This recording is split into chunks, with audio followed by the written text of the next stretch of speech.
reka mbabwire ngo ubu ngubu ahatuzengurutse ni ukuvuga ngo hari ibimenyetso bidasanzwe bigaragaza yuko ibirimo biracaracara hirya no hino ku isi. Hari ibimenyetso bidasanzwe bigaragaza ngo iyi si yacu irimo irakamwa amakuru kandi igiye gushyirwaho iherezo. Baragiye bagera ku kigero ngo uko umuntu yanyweye inzoga akajya afata umugore ashaka agafata umukobwa ashaka, ubusambanyi, reka mbabwire, ibimenyetso biriho kugeza ku kigero abantu batakinyejejwe n'abagabo, ukareba ukitegereza ukabona abakobwa beza, ukabona umva amahano y'ibirimo birabera kuri iyi si yacu. Ni inkuru mpuruza igaragaza ngo iyi si yacu igiye gukongezwa, igiye gutwikwa.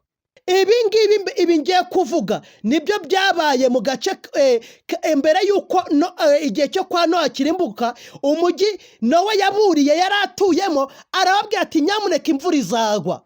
Barabinywega, barabisuzugura, barabipinga, kugeza igihe cyo kwa Nowa abantu bararimbutse, basomanura, abantu barapfa kubera kwigomeka.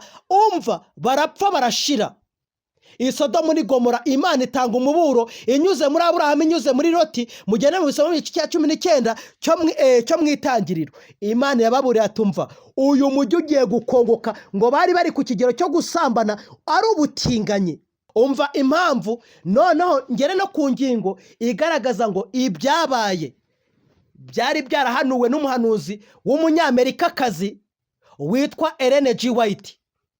Uyu nguyu mu basenga mu itorero ry'Abadivantisiti umunsi wa karindwi baramuzi kuko ibitabo byabo byinshi byanditseho uyu muhanuzikazi w'umugore witwa Ellen G. White.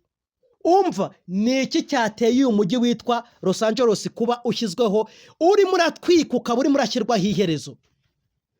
Byari byarahanuwe na mwene wabo w'umunyamerika witwa Ellen G. White, abivuga bitaraba. Mwitegereje ukuntu Imana umuremyi w'isi n'inyanja n'ibirimo byose atumva, mwabonye ukuntu yakuruye ikirizo ikaba yafashe zeru akimara kuvuga amagambo n'ubwishongozi bwinshi n'ubwibone bwinshi.